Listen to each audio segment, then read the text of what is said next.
Good evening, everybody, and welcome into another episode of the Faithful Dawgs Podcast. I am Tyler Johnson. I am joined by Zach DeFranco and Jack Robinson. Gentlemen, how are we doing on this Wednesday evening? Oh, man. I'm doing great, man. The Cavs are playing. Yeah, that's a bright side. I got them on TV right here. That's true.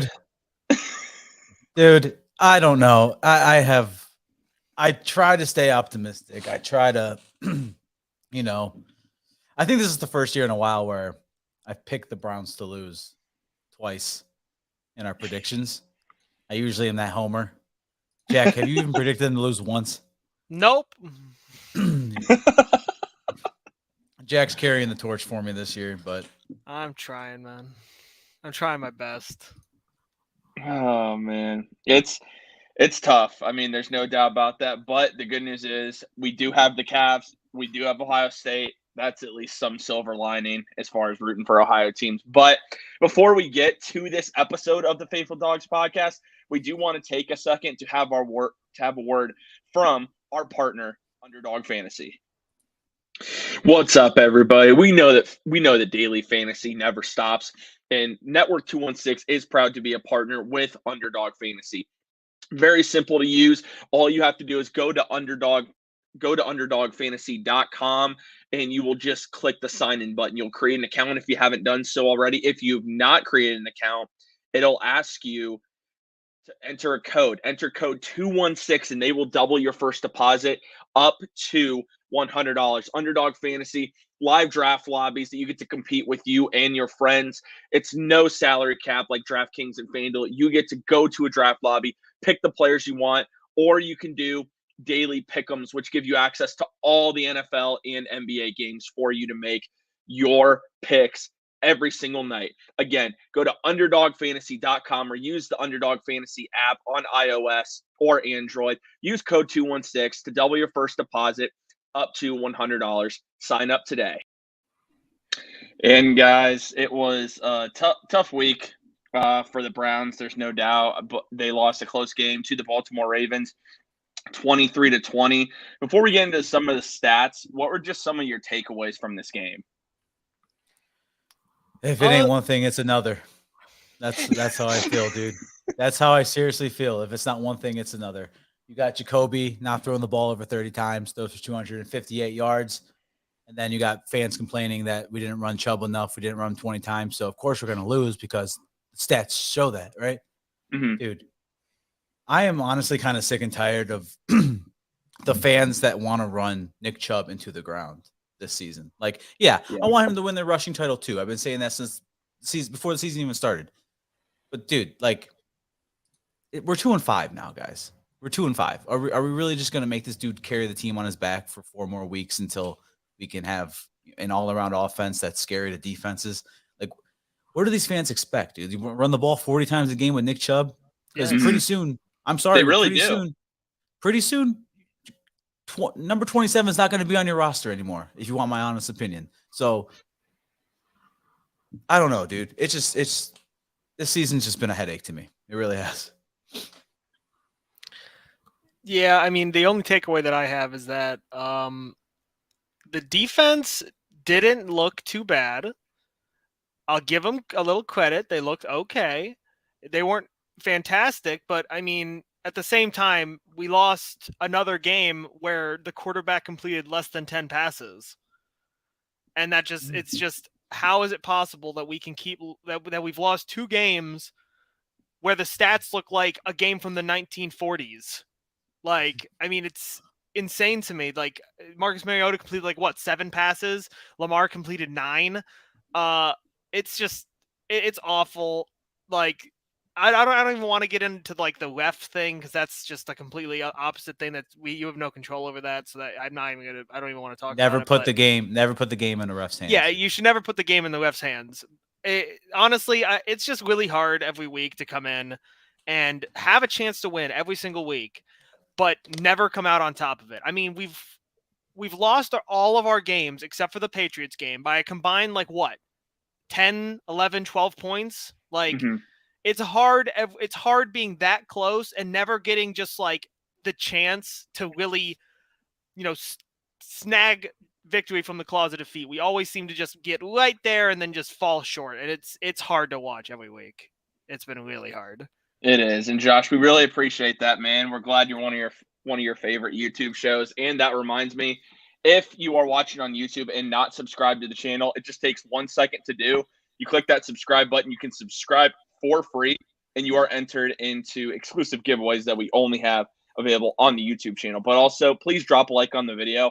That way we can work towards reaching an audience that isn't just Cleveland, Ohio. So we really appreciate anyone that's tuning into YouTube tonight. But Zach, I'm with you on the whole Nick Chubb thing. I'm actually getting kind of irritated because I get it. Are there times we could probably run him at different times more in the game? Yes. Absolutely. But what you're doing, Nick Chubb or is close to leading the NFL in fourth quarter carries. You're giving him the ball when it matters. Like you're giving Kareem Hunt touches too, but the reality is you can't run Nick Chubb 40 times. Nick Chubb, the fact that he is the player that he is right now in the NFL after that horrific knee injury that he had at Georgia is truly a miracle. It is, given what he dealt with. And I get that was a long time ago, but there's no reason to run him into the ground. There isn't. He's a great player. I'm sure he wants the ball a lot, but this isn't a Tennessee Titans situation. We don't have Derrick Henry where the offense is built to give him the ball 40 times. It's not. You're missing Wyatt Teller, and that's a huge loss. And I also think that's a reason why maybe we're not running it as much anymore is we don't have Wyatt Teller, and that's a huge loss for the offense. But I'm with you. I'm sick of complaining that we're not giving Nick Chubb the ball enough because the reality is you need a quarterback that can make plays and keep a defense honest. You need that. Stefanski doesn't have it right now. That's where we're at, bottom line. So it's really frustrating to say the least. I'm right there with you because I think it's really ridiculous that we're really getting pissed off at Kevin Stefanski because he won't give it to Nick Chubb 40 times a game. I guess some fans are asking just for more carries, in different situations, like you said, and like random cardboard down here, who's becoming a true viewer. Love the name, by the way. Yeah, and I appreciate you tuning in every Wednesday as well. But he said right here, like he doesn't need more. He should be on the field late in the game on third down. Listen, and I understand I can't really make this example out of last week. Kareem Hunt, your third down back. And that's how it's always been since he's been in Cleveland. He's your third down back. So that kind of stuff I understand. But my issue with Kevin Stefanski when it comes to Nick Chubb is the fact that he doesn't want to utilize them on the field together more with Kareem Hunt. Like you're one of these great offensive minds in the NFL, but yet you don't want to find ways to utilize them both on the field at the same time. That's just a question mark to me. When you need weapons on your field at all times too, especially with Jacoby. Like that's something that it's made me scratch my head for the last few years with Stefanski is they just haven't found ways to get them both on the field in the same time and make plays together. Like I just don't understand that. The whole switching drive thing, I understand completely. That keeps defenses tired, especially when you're winning like the recipe has been with Stefanski's offense and running the ball. And Chubb gets a break, and now here comes Kareem Hunt to run the ball even more down your guys. Like that stuff I understand, but the fact that you can't get them on the field at the same time and utilize them together, like how? Why? Like, I don't know. Recently, it's because I think the writing's on the wall. Fans that understand the business of football. Kareem Hunt's not going to be utilized the last few weeks, and I think every fan knows why. He's on the trade block. He's on the trade block. He's probably going to be gone. You probably get like a 4th or 5th round pick for him. And I hope Jerome Ford's ready because we haven't seen anything of him since preseason. Yeah. I think with Kareem Hunt, like you said, the writing is on the wall. I tweeted this morning. I said, I believe Kareem Hunt's played his last game as a Cleveland Brown. I think if he is here by Monday night, you might see a scenario where he might be a healthy scratch. If he is truly available, he will not play Monday night. He won't. They're not going to risk him getting injured, and then they're stuck with him, and then they'll end up getting nothing for him. Going back to Jerome Ford, I believe he's still on IR. I think that's the only reason why we haven't seen him since like week 2 or whatever it might be.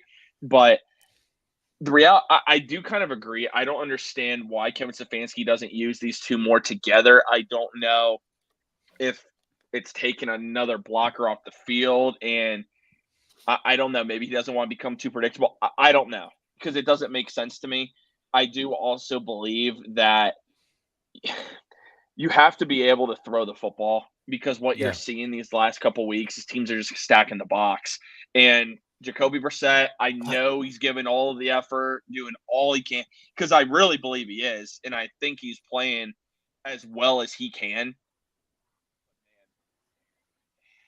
It's rough. It's kind of getting rough. But dude, to that point, Tyler, about you can't run the ball because they're stacking the box. I just don't agree with that kind of like mindset, because look what the Bears just did to the Patriots on primetime.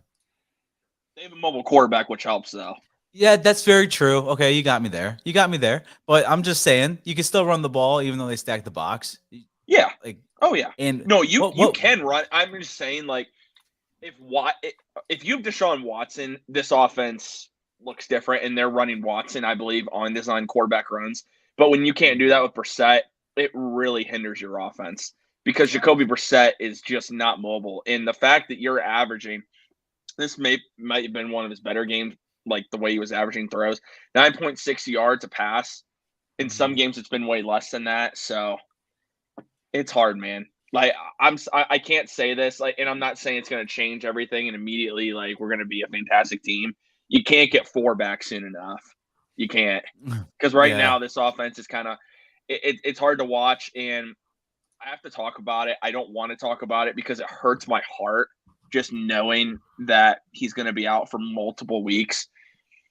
Talk about the absence now of tight end David Njoku, who came in as like the second highest tight end, scheduled to miss 2 to 5 weeks with a high ankle sprain.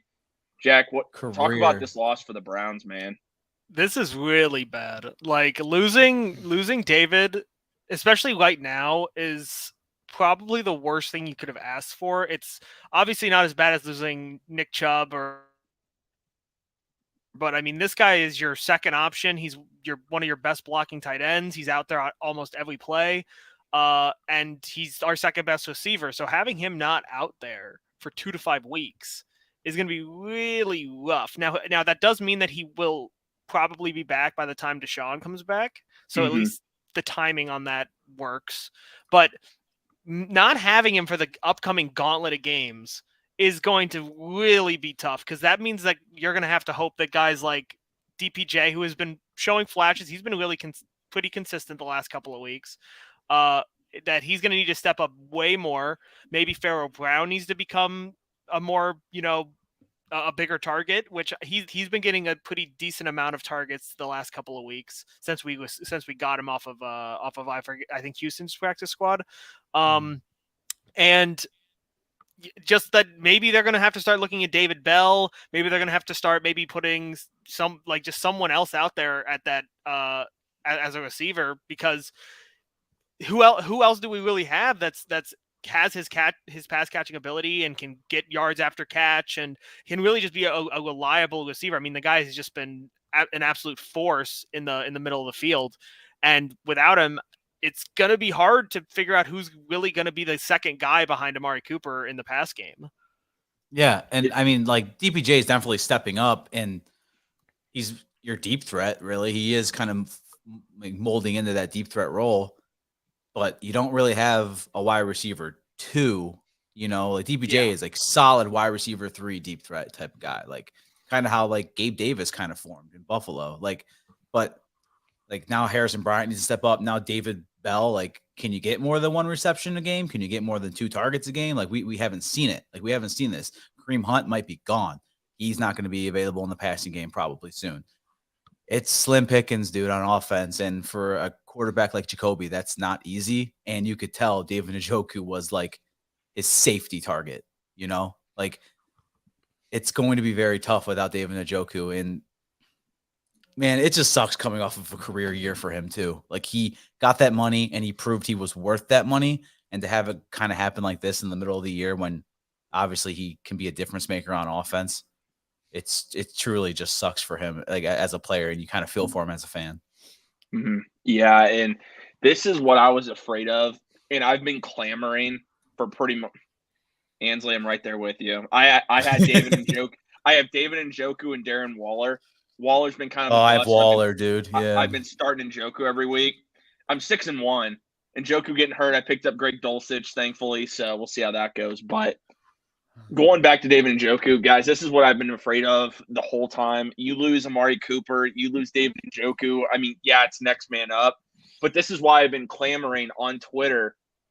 I still want us to trade for a receiver. Brandon Cooks is said to be available. I'd go get him tomorrow. I'd go get him now, actually. Elijah Moore. There's a few names out there. There's significant assets I would give up for a Jerry Jeudy, an Elijah Moore. I would do it. And yes, people say we don't have picks. You're not going to find somebody in the draft that's better than those guys right now. And you don't have love DPJ. I do. I think he stepped up when his name's been called, when his number's been called.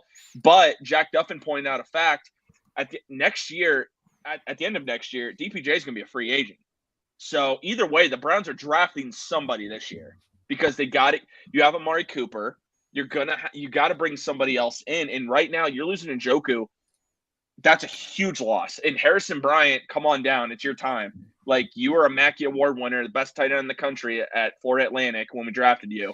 Really hasn't gotten an opportunity, and I don't think that's his fault. It's just the way the pecking order's gone. This is his opportunity to shine because we need somebody to step up right now.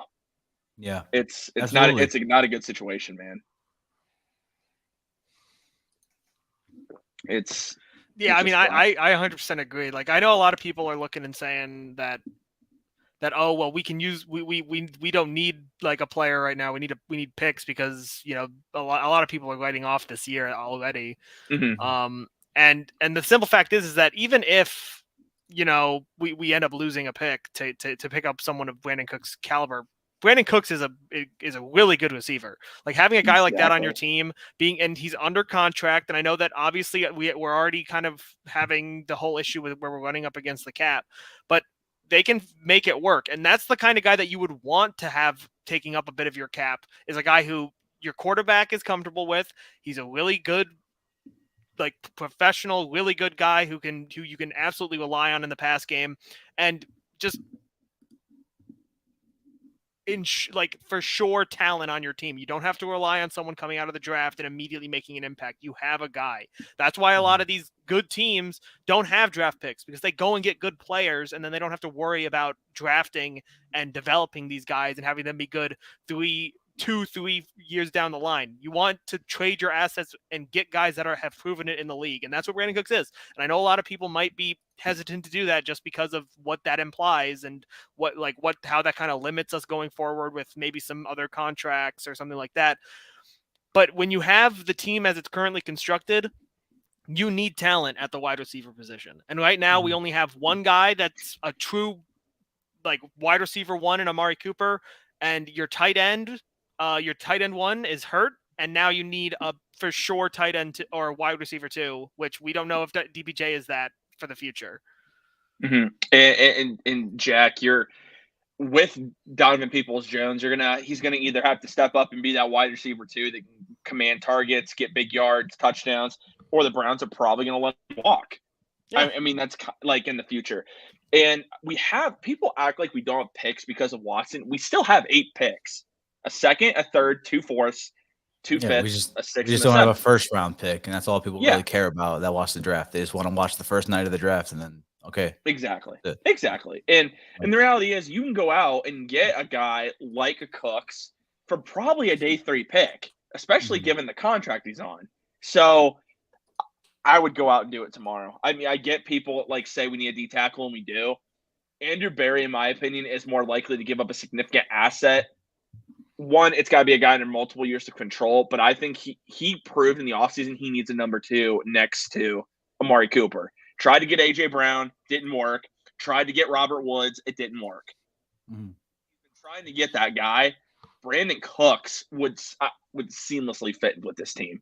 Yeah. You've already played with Watson. To me, it just makes too much sense. And another guy that I brought up who'd be even cheaper, you could probably get him for a 6th-round pick. Look at KJ Hamler from Denver.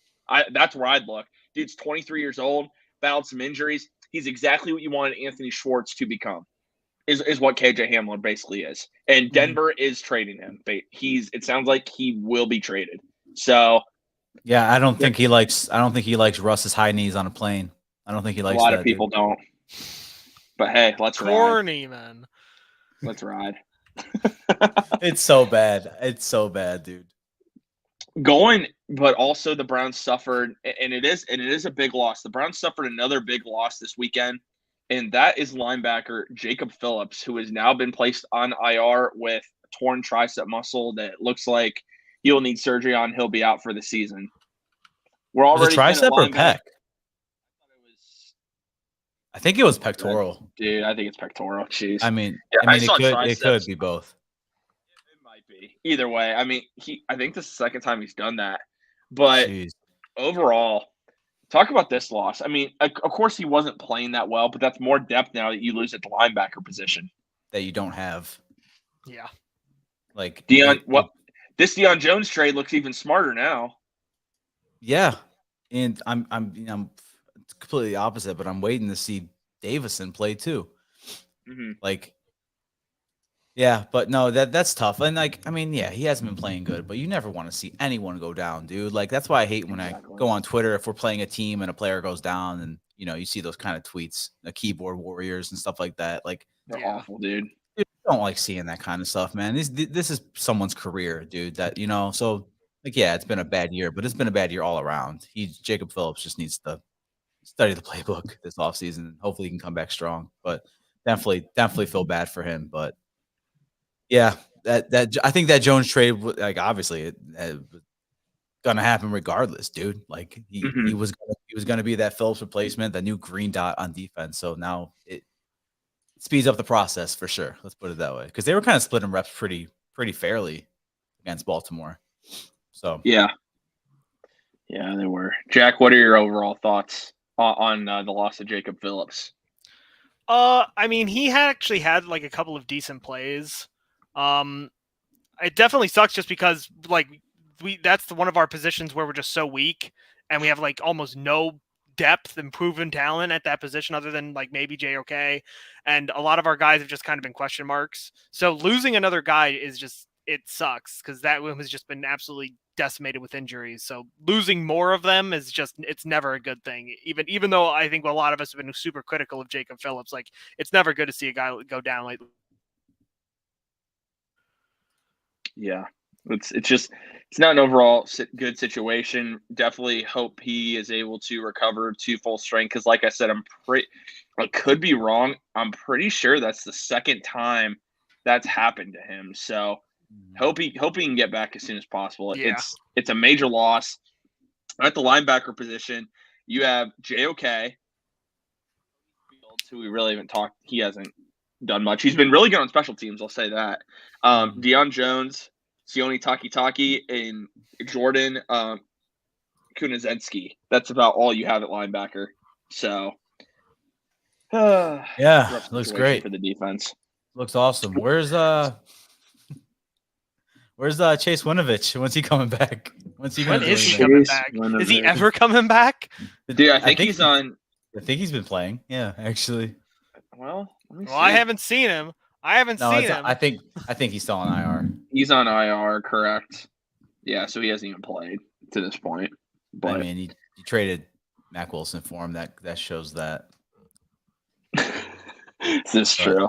It's true. So, I mean, from this game, from this Baltimore Cleveland game, what just in general, were you surprised at the fact that Baltimore threw the ball?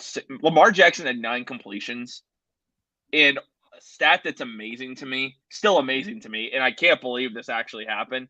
Mark Andrews, have a single catch or a single yard in this game. He ran the ball. He ran the ball. 4 yards. He had 4 yards, 4 rushing yards. I meant receiving. I should have said receiving yards. Receiving yards, he had none whatsoever. Yeah, which he got is me crazy. He got me 0.4 fantasy points in our network league. I would not have believed that. If you had told me that before the game, I would not have believed you, because that is impressive that somehow they were able to keep Mark Andrews to 4 rushing yards. When normally he's the guy who blows us up, but I mean that passing game for the most part was pretty maintained outside of like maybe a couple of deep passes. That's what I'm saying. This team, every team that faces us, they look at our defense and they said, "Oh, we're just going to run the ball." And they can try to stop us. Yeah, they can try and stop us, but they won't. and that's just how it's going to be. And that's how it's been for the last 4 weeks. It really has been.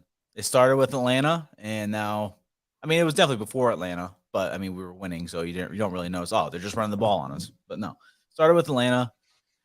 Chargers didn't even have to use Herbert on us. Just give the ball to Eckler. Game's over. Dude, it's just tough. It's tough to watch. I want to go get another defensive tackle so bad. I know we need a lot, but we need a wide receiver and you need a defensive tackle right now. Right now. Yeah, exactly. I mean, and I have a feeling something's gonna be done at the trade deadline. Either way, we'll be shipping guys out at the very least, I believe. One of those guys that needs shipped out of here. I'm done with John Johnson. You're done? I'm done. Dude, that play where he has showed no effort, and I've seen it multiple. If I was a coach, this guy wouldn't see the field. I don't care how much I paid. This guy would not see the football field. And Joe Woods needs to have the balls to bench him. He has to. He won't. This is ridiculous. No, I know he won't. He won't. But I'm saying, D'Anthony Bell. Yes, dude. To play.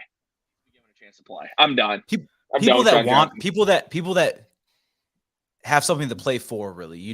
Someone that's going to go out there and ball out because this could be his only chance to prove that he belongs in the league, and that's D'Anthony Bell. And I'm telling you, dude, that guy. I know we got the luxury of talking to him. He wants to be out there and playing, dude. He's one of those kids. He's from a small town in Georgia, dude. He wants to play, and he has something to play for. So give these kind of people a chance. I know LeCount didn't work out, all that kind of stuff. And I heard LeCount's actually really hard to coach. I don't know how true it is, but no, it's true. It's true. I think that goes back to his time in Georgia too, if I'm not mistaken. But it does. He's been an issue. I mean, play D'Anthony Bell. Get rid of Ronnie Harrison. Get rid of John Johnson right now. Even if you're just benching him, but play D'Anthony Bell. Dude, this is the thing, dude. We keep talking about all these positions, then you really see how not talented this team really is. Yeah, it's tough. You also just see a lot of times though, and it's frustrating. It's lack of effort. That's what I wanted to say. It is just a complete. And John Johnson, for a guy who says that we need to show leadership and be a leader and do this and spend more time doing it. Yeah. He needs to set an example and actually do it. I've seen multiple videos where he just makes a business decision not to make a tackle, and I'm done with it, dude. There's no reason, if you're not. Oh, it's just so irritating. But that's another thing. That's another thing. And in the chat, please vent with us because this is what it's going to be like until we can find some way to win again. I don't know when that's going to be. For joining us on YouTube, play D'Anthony Bell. There's no reason why. But people are saying we're using John Johnson. We're not using him in his rightful position. He's supposed to be in the box. He can't make a tackle anyways. He can't make a tackle anyways. So why would you play him in the box? Why would you? Yeah, I mean, the issue is that he bites if the guy's going outside, he goes inside and he just lets the guy run right past him every single time. It's happened multiple times this year, and at any time, it's always in the red zone. It's unbelievable just how common it is that he's always the guy out of position. And then obviously you have the issue where he's now in the locker room being really vocal about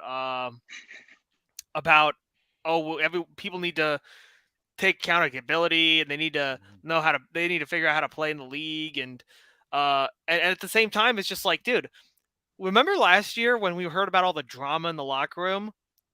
I don't know if all that was Baker. I think some of it was. I think some of it might have been John Johnson, or I'm sorry, employee number 43. That's what I'm going to call him because at this point he's about as effective as employee 23 was back when he was on our team.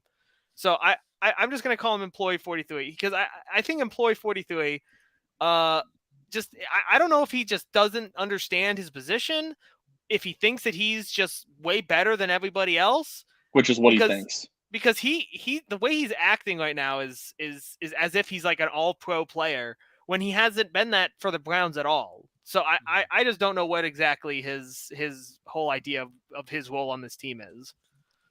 He thinks that he is considered a star of this team. He does. He thinks he is one of the main players on this defense and is one of the top safeties in the league. That's how it is. Like that's what he thinks he is, and that's what he's not. And if he is, like, show that he's that player, like he was in LA when we were so pumped to get him here. And since he's gotten here, he's been terrible. And this year, he has just shown he does not have a care in the world. He is not going to make a play. If there's a play to be made, he's not going to make it. And the play against the Ravens really stuck out to me. He was near the line of scrimmage. Gus Edwards is right there. All he has to do is put his arms around him, bring him to the ground. He literally went back and didn't make the play. Literally stopped. He literally stopped and then turned around, threw his arms up at someone else, and pointed the finger.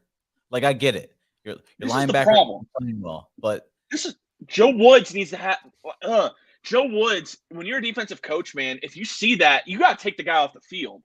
You cannot have that. That's setting bad example for other guys. They're going to see that, oh, he's doing that. Oh, I can get away with that too. Perfect. And then it becomes contagious. Mm-hmm. Oh, good. So I have a proposition. I don't think anyone on this show would even agree with me. Let's hear it. AJ Green, put him at safety. How do you feel? Can't be worse than what we have. Yeah, okay. I mean, that's better answer than what I expected. Dude, I'm being for real. Like, at this point, it's not going to get worse. Like, I think AJ Green would at least try to make a tackle. Right now, I'd start Anthony Bell at safety. Nah. You know what I would do? I would start Anthony Bell at safety, at free safety. That's what he's played. You're going to go out on a limb on this one here. I know you guys are going to disagree with this. He has experience from his time at Notre Dame. I'd try JOK at strong safety. You can play him close to the line. He was known as being pretty. We just have no depth at linebacker either, though. That's the thing.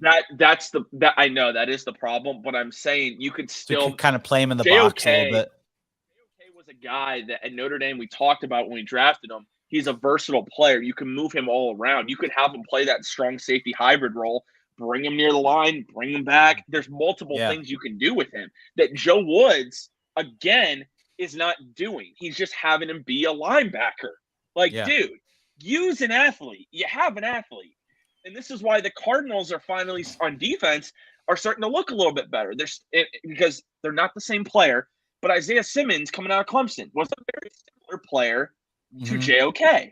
And you're starting to see him get better in the NFL. The Browns, not say the Browns. Joe Woods, because he's the defensive coordinator, needs to use JOK in that free roaming way and let JOK go and make the plays. Because there are plays to be made and JOK can make them, but you have to move the guy around. You can't just make him stationary. That was the biggest thing with him coming out of Notre Dame. You have to have a plan for him, and he will succeed in the NFL. You have to let him do his thing. You have to have a plan for him to do his thing. If you don't, he's just going to be a mediocre football player. That was the biggest knock on him because he's a smaller guy. So it's just, and it's tough because, like, he's one of those players that I had high hopes for. And compared to the rest of our defense, he really is not bad. You know, he plays with heart. He flies around the field, but they're making him so one-dimensional. Joe Woods is making him so one-dimensional as just a base linebacker, basically, that it just everyone on this defense is just regressing, dude. Like, it's really hard to watch. Rand Cardboard. I get what you're saying there. I get it. Go back and watch his highlights at Notre Dame. If you watch him, I'm saying this because they moved him everywhere. He lined up at the end. He lined up at linebacker. He lined up as a slot corner. He lined up as safety. They moved him everywhere. The guy's just an amazing athlete. I'm telling you, a good defensive coordinator, when he has athletes, they move them around. Joe Woods, he finally started doing it against the Patriots. Yeah, we got crushed, but he moved Myles Garrett around. You got to move your athletes around. You have to do that. That's what a good defensive coordinator does. And Joe Woods is not doing that. And we're wasting JOK's talent. We are. Let him do his thing. Don't make him one-dimensional. But I wish I had the answers for us. I have no answers. I'm just here so I don't get fined. You know why I'm here. Marshawn Lynch. But of course, before, random cardboard. Check out his college. Check it out, man. There's a reason he was a first round talent that slipped to the second round. I promise you. Just You'll get excited but then it'll also piss you off because you see that we're not using him that way. So you'll feel a little both. We're not really using a lot of players to our strengths on defense, though, at all. Also correct. I agree with that. Like we've mentioned many times. But I'm telling you, man, you have an athlete that could really be one of the best overall athletes in the NFL on the defensive side of the ball, and you're not using him that way. And he would make this defense a lot better if he was used properly. But I think that's a reason why on Sunday you saw the defense at least not look as bad as they have, because JOK was spying Lamar and did a fantastic job, which is a role he can play. So before we move on, though, and do a brief preview of the Browns and Bengals, do want to take a second here to have a word from our. What's up, guys? We've been talking about Homage for a really long time, but I can't get across how comfortable the products are. Like, this is literally the softest hoodie that you'll ever have, and it's not just about, comfort when it comes to the style. It's effective as well. It keeps you warm. I mean, look, this thing is not, it's all vintage looking, but it's looked like this. I've owned this thing for 5 years. So you got Ohio State, you got the Browns, you got the Cavs, you got the Guardians. They've got everything to have you covered all year long for all your Cleveland sports. I know the Victory Monday thing's a little brutal this year, but we got all kinds of awesome designs. You got to check them out. We'll put a link. There's always links in all of our episodes in the descriptions and sometimes in the comments as well. They're the best on the market, man. I don't even know what to say anymore, but go over there, check out Homage today. Go Cavs.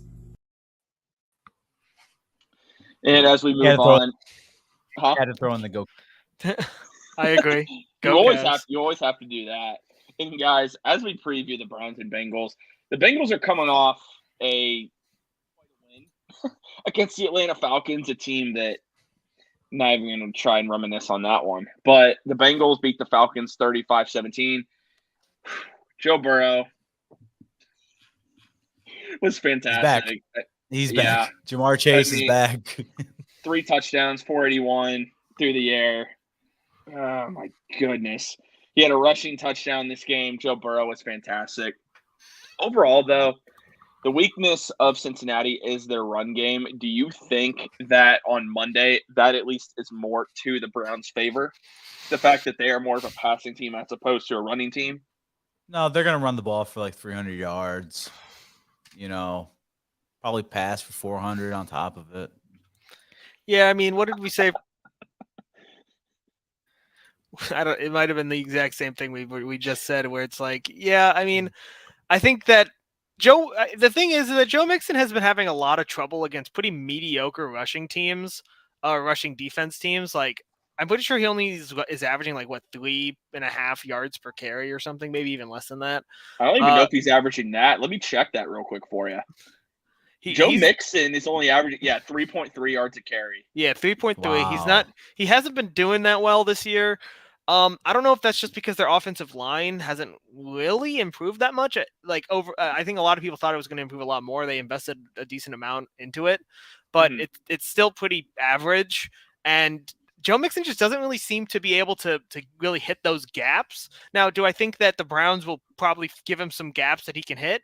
Probably, but I think that their rushing game isn't really going to be what beats you in this game. I think it's going to probably be their passing game because they just have too many offensive weapons in the passing game that I just don't know if the Browns can really keep up with it, to be perfectly honest. A scenario, to me, the Bengals, and this is this ruffles feathers when you say it about the Bengals. Fans always say, well, we made it to the Super Bowl, so on and so forth. Zach Taylor is not a good coach. Systematically, he really isn't. He's not a great play caller. He has Joe Burrow. He has Jamar Chase. He has T. Higgins. He's got playmakers everywhere that make him look very good. But Zach Taylor is not a great play caller. He really isn't. He has Joe Burrow, which makes him look really good. That's what I'll say about Zach Taylor. And they still get exposed. They still have their moments where they get exposed. Oh yeah. And then you see how bad of a coach Zach Taylor really is. I mean, when you talk about this passing game, it begins and ends with Burrow and Chase. I would make the argument, and I think we can all agree, as much as it pains us to actually say this, they are probably one of the best duos in the NFL, as expected. I mean, that chemistry translated right over from college. And I was one of those people that was like, you guys are really going to draft a wide receiver this high over a franchise offensive tackle for your franchise quarterback? They did it, and boy, was I wrong. It's been a fantastic draft pick for him so far. But, I mean, in this game, the Browns might not have Denzel Ward. And, again, we can say what we want about Denzel Ward. Jamar Chase was shut down by the Browns last year. And a big part of that was Denzel Ward. Mm-hmm. If we get Denzel Ward back, again, he hasn't played great this year. Do you guys think that's a huge boost for this defense, or what are your guys' thoughts on that? At this point, I don't know. I really don't. Like, I would like to say yes, just because of like all like the preseason talk that they had, you know, when they all went on shows and said stuff about each other and whatnot. But, you know, Denzel Ward posted on his Instagram story the highlight of him doing that like 100-yard pick six. But it's just this defense in general, but especially the secondary, just hasn't given me any hope to think that, oh, they can shut down Jamar Chase now. They can shut down T. Higgins, Boyd, whatever it may be on their offensive side. I just don't have any hope. I don't think that we can really pressure Joe Burrow. Like, I don't know, man. I really don't. Like, I'm definitely intrigued with Greg Newsome possibly having to cover Chase and then Martin Emerson too, because Martin Emerson is having a sleeper type of good season on defense as a rookie. Yeah, I mean, he's definitely surprised me. Like, not that I didn't think he was going to be good. It's just that he's able to step into this role this early and play pretty well. Mm-hmm. He stepped in for Greedy Williams. So, Jack, what are your overall thoughts? If you have Denzel Ward, does that improve your chances of winning Monday night? Are you with Zach? Do you really not know? Like, what are your thoughts on that? Because remember, he did play really, again, this was last year. He shut down Jamar Chase, though, in the matchups that we had against the Bengals. You know, I think it would be good to have him back. I think that he does kind of have a sort of, especially after in the offseason when the Bengals were talking crap about him and really giving him a hard time about like whether or not he's really like a good cornerback or not. I think that he does have a kind of a vendetta, especially against those guys, like with the Bengals. I think that if you bring him back and if you put him in the same kind of, you know, man, if you put him man on man with Jamar Chase and if he's healthy, I think that he can give Jamar Chase fits. I mean, we saw it last year. Really just kind of took Jamar out of the game. And I think that he can do it again. I think you have to trust to put him in that situation. You have to say, we're putting you one-on-one with Jamar Chase, do your job, just take him out of the game. And you know, I think that obviously he's struggled a lot this year, and obviously he'll be coming off injury if he does come back. But I don't think it would be a bad thing to just put Denzel out there, see what he can do, and hope that it, you know, turns out the way that it turned out last year. Yeah. I would do it. I'd put him on an island with Jamar Chase. After what he did last year, I have the confidence if there's a game that's going to turn his season around, it would be against Jamar Chase. I would absolutely put him out there one-on-one. And Greg Newsome, too. I mean, I'll say this. I even feel comfortable putting Greg Newsome out there one-on-one. I want to see it. I think we all want to see that. That would be a lot of fun. So, I think either way, getting Denzel Ward would be huge. Clowney, you've really he's still not – Stefanski pretty much said he's still not 100%. I hope you can get Clowney as close to 100% as possible. I think not playing until Monday really helps with that as far as giving him a little bit extra rest, but it's so tough right now. It really – I mean, you're in a situation where if Clowney's not on the field a lot, you have Isaiah Thomas, Alex Wright made a play on Sunday but still hasn't done too well. Isaiah Thomas has been a little bit of a surprise. I mean, 23 total snaps against the Ravens, but a 77.8 grade, which was the second highest grade on the defense. It's a huge improvement. So I think you'll take that. You need somebody to step up here. I don't know. Other than that, man, it can't just be Miles. And we talk about Miles here a lot. A lot of people like to say that he doesn't make plays when we need to, so on and so forth. Dude, the guy's double and triple teamed all the time. Like, he's battling a shoulder injury. Difference, and he still makes a huge difference. Exactly. That's where I'm at. Like, and I get that. Well, Aaron Donald makes all these plays when he's okay. Well, they play two different positions, and Aaron Donald, I believe, is bigger than Myles Garrett. But it's just the idea. Like, you can't expect Myles to make a play every single time the quarterback drops back or someone gets a handoff. It's just not how it goes. He just needs help. And so far, he has not gotten it to this point. So, it's tough, man. It is tough. It is tough because, I mean, dude, it's like another year. It's not another one of those years where it's like, these are like the prime years of Myles. Prime, like, it's like, I don't even know what to say anymore, dude. It's really tough to just go, like, even as fans to watch it. I can only imagine how players like Myles feel when these are his contract years, dude. These are the years that you're supposed to compete. These go to the playoffs, play for Super Bowls and stuff, and that's why he extended here. He had faith, so it's tough. I hope he gets help soon, and I just want to see this whole defense just make a quick turnaround, but I've had no hope to see that so far. Yeah, honestly. Mm-hmm. Yeah. As we move on, and we are going to make our picks for this week presented by Underdog Fantasy. How did everyone do last week? I did awful, man. All my picks sucked, dude. Jeez. I only got one win, man. Yes. Because the Bears came out and made the Patriots look like fools. The Seahawks somehow were able to come out and just absolutely trounce the Chargers. And how about that team, dude? Huh? I know. That is crazy to me. Geno for MVP. Kenneth Walker is a monster, man. Dude, this whole Seahawks team, bro. It's crazy. Losing DK Metcalf sucks. That sucks. Yeah. But I mean that team is a surprise to just how well they're able to just mesh together. Geno somehow I swear, look, I'm not a conspiracy theorist, but there is a chance that Geno Smith and Russell Wilson switched bodies before the trade. That's all I'm saying. I'm just saying that there's a chance that Geno Smith and Russell Wilson switch bodies, because Geno Smith has been looking about as good as Russell Wilson did back when he was in Seattle. Because you're telling me there's a chance? There's a chance. There is a chance. Geno is looking like he's just throwing dimes too. Like, I know it's crazy.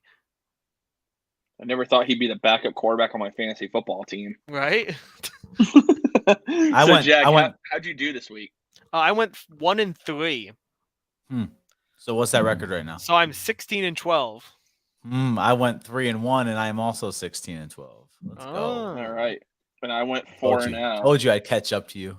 Oh God. And I'm 4-0, and I am 27-1. 27-1. Yeah, 27-1. No, he's not. Oh. He had a tie, remember? You forget about the 27-1. Oh, 20. Oh, okay. Yeah, not 27. My bad. Okay. No, the 27 and the freaking tie. Yeah. I got you. The whatever tie. All right. Does everyone have the games pulled up? Hold on. Yeah, I'll pull them up. Okay. For the first one, the most obvious one, Browns and Bengals on Monday Night Football. Who do you guys got? Well, Jack, we'll have you go first because we know who you're picking. Do you? You might be surprised. Maybe I will. Yeah, guys, every week I come out here and I try to be positive, and I really do, because I really, in my core, I do think that the Browns can win every game, and they have had a shot to win every game, and it sucks because this week I'm not going to choose who you expect. I'm going to, you thought I was going to choose the Bengals. No, the Browns are going to win this game. I don't care that David Njoku is hurt. I don't care. It doesn't matter, because you know what? We have Nick Chubb. I think Denzel Ward's coming back, and he's going to shut down Jamar Chase. I think that our edge rushers are still going to be able to take out that absolute Lackshaw offensive line that the Bengals have. And I think the Browns are going to win this game. And I think they're going to win it 28-23. All touchdowns. No field goals. All right. That's right. By the way, your pick wasn't shocking me. It would have shocked me if you didn't pick the Browns. Yeah. All right, Zach. This one's so tough for me, dude. God, because I mean, for real though, like we have had the Bengals number. Stefanski can outcoach Zach Taylor, but this defense has given me zero hope. Bengals offense is starting to get hot. Like now they're starting to really pick it up. Our offense is outside of Amari Cooper now is very in Nick Chubb, obviously, but outside of those two, it's really bland, I guess you could say. Mm-hmm. I got the Browns 24, Bengals 36. Wow. Okay. Yeah, I'm right there with you. I would love to be positive, but I root for this team, which makes it impossible. So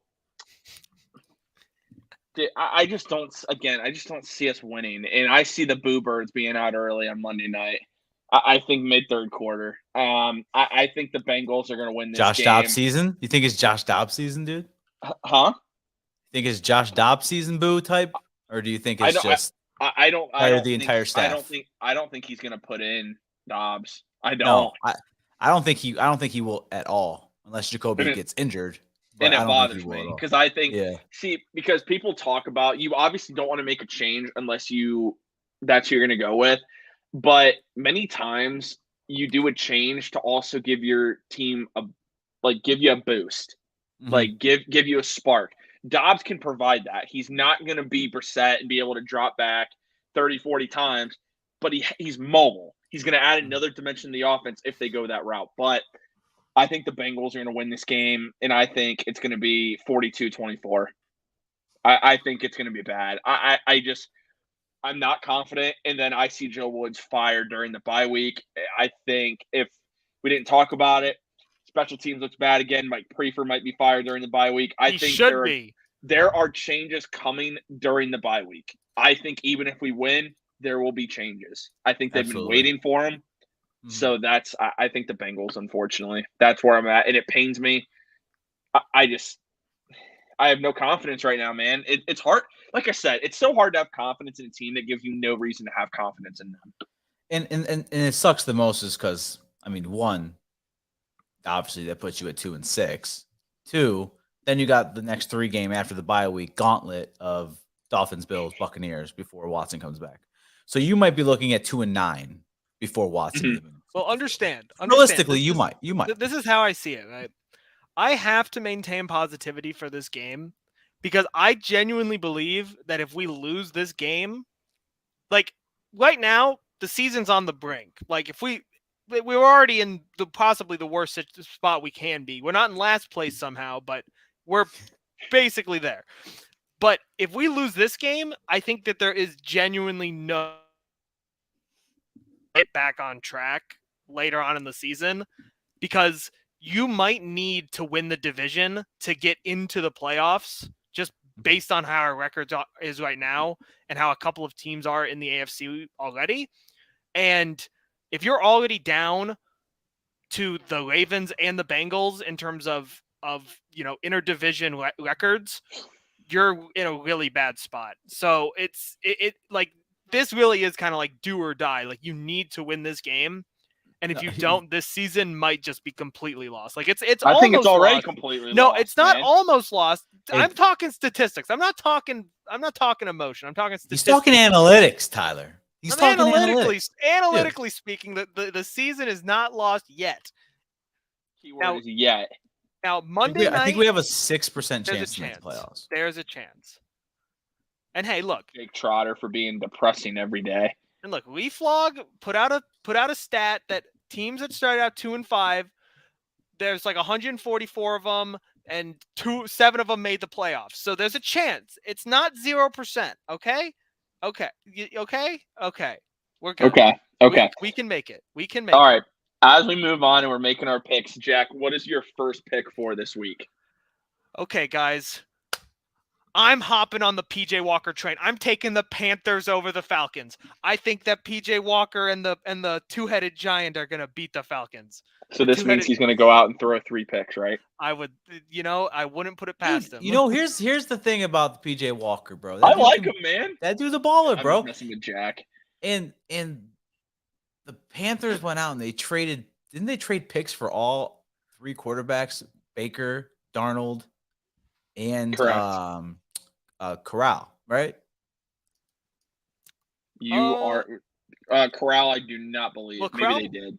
Either way, I'm not sure, but either way, yeah, they were all utilize that. And then the guy on their roster that can actually throw the ball to their wide receiver 1 and pull out wins is PJ Walker, who was technically their 4th string quarterback.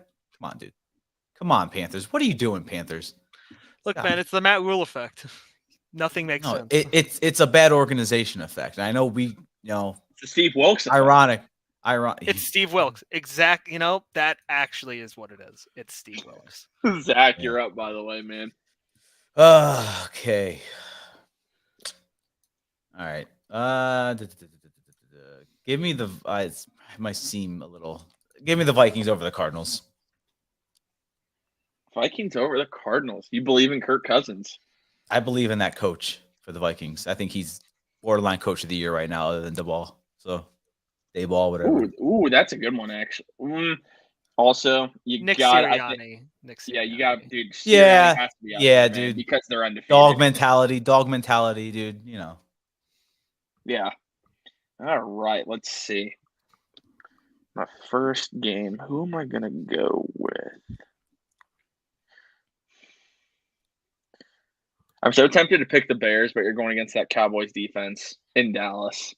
Hey, well, we said that about the Patriots. We did. It is tempting, though. Okay, you picked the Vikings. Raiders, Saints. Man, some of these matchups are just... How long does what's his face from the Cardinals have head coach? Come on, dude. Kingsbury? When's their bye week? I mean, I think he has till the end of the year, personally. I don't think him. If they don't make the playoffs, or if they get bounced in the first round, he's gone. Yeah, I agree. And then he'll get hired by some college program. Is what I see happening with him personally. Okay, let's go with. Dude, I'm really gonna take a risk with this. I'm not confident in it, but you know what? Let's have some fun. I'm going with the Sam Ehlinger-led Colts. I like that. Washington Commanders. I'm doing it. Do you see?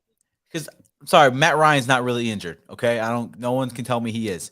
Do you see? That's the point you just made. Sometimes you make a switch to give your team a boost. The Colts are 3-3-1. They still got a little bit of hope. So what do? Let's bring in the young buck. Let's have him go, dude. He can he's gonna be able to make plays on his feet, dude. He's gonna bring a little different energy level, kind of like the Zappy effect in New England. I like that pick, dude. I agree with that. Yeah, I appreciate it. I usually don't agree with you, Tyler, but I like that one, dude. This is true. I'll take it, man. Jack, what do you got? Dude, this is not only just fantasy win. I'm taking the Bills over the Packers. Yeah. Tough one for you. That was a tough one, man. Aaron Rodgers. Pull a muscle picking that game. I did. It hurt. It hurt having to do that. Aaron Rodgers saying, they don't have good players on his football team, dude. He's funny, man. I love him. He's so funny. Kind of a jackass, dude. That's what he is. Also very correct. Anyway. Yeah, he is. But that's why he's a jackass. He's not wrong. Dude, immediately going to Pat McAfee's show and saying some of your guys need benched. And, dude, you know what? I get we have 2 wins, but at least we don't have him as our quarterback right now, losing games and throwing just everybody under the bus. Yeah, I think he's just done after this year, regardless, dude. Dude, I just think he doesn't care anymore. That's what it tells me. Dude, he goes on McAfee every week. This dude don't every care. Tuesday. Aaron Rodgers Tuesdays. I love him. All right. Okay. Come on, dude. I got to beat Jack. Right now, my goal is just to beat Jack every week. So, dude, What I could easily go 0-4 this week. I went 1-3 the week before. I mean, anything could happen here.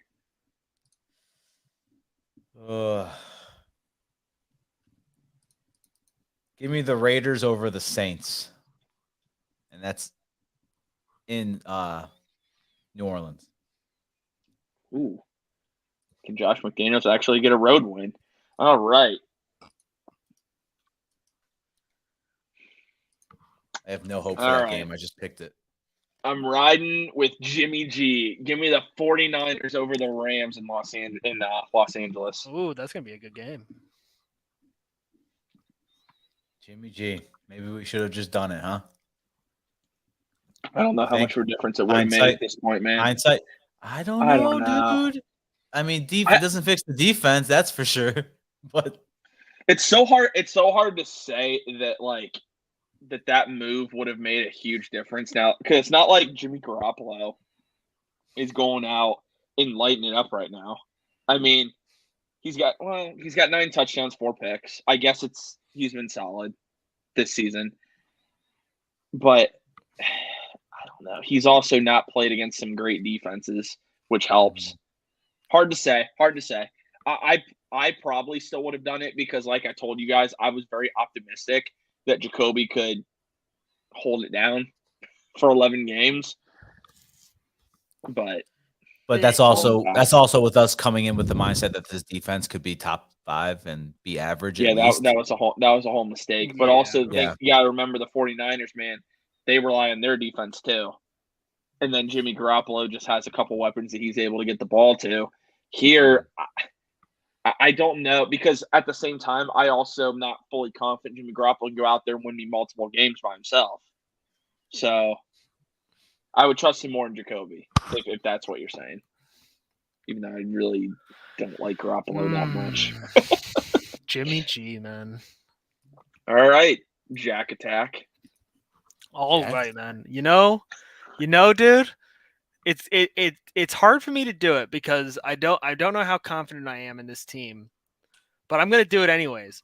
I'm gonna take the now James Robinson led Jets to take down the Patriots, man. I want to see the Patriots fall as far down in the AFC East as possible, man. The reason I think that's gonna happen is because they keep going with Mac Jones. Don't tell me why.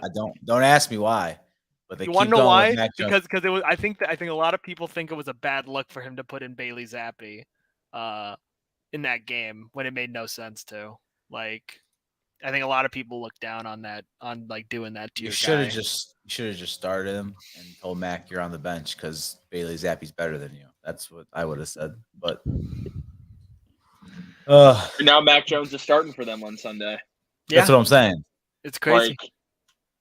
Dick Kicker. It's Bill. That's what I call him. It's Bill, man. He does whatever he wants and has earned that right. That's the truth. He does do whatever he wants. He's earned it.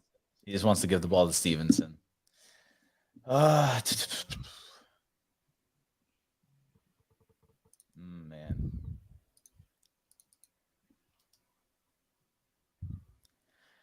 You know what?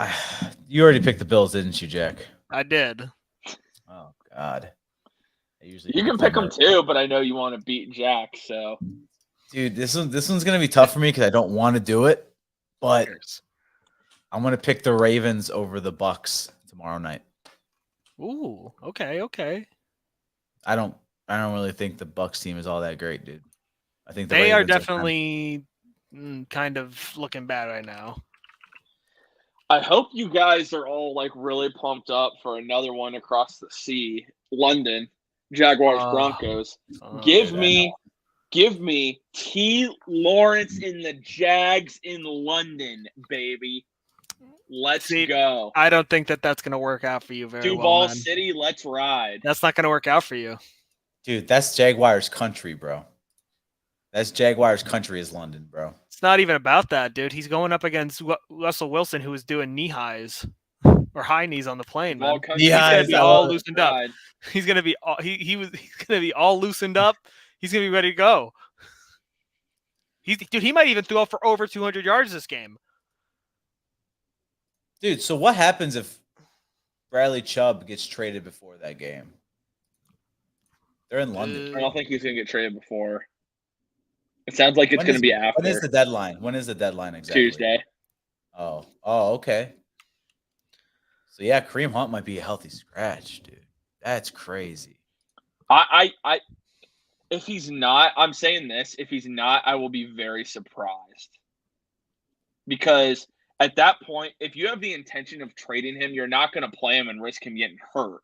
That's just not. That's not a smart thing to do. I wouldn't do that if I were the Browns. But actually, I'm wrong. My apologies. I'm incorrect. It is on Wednesday.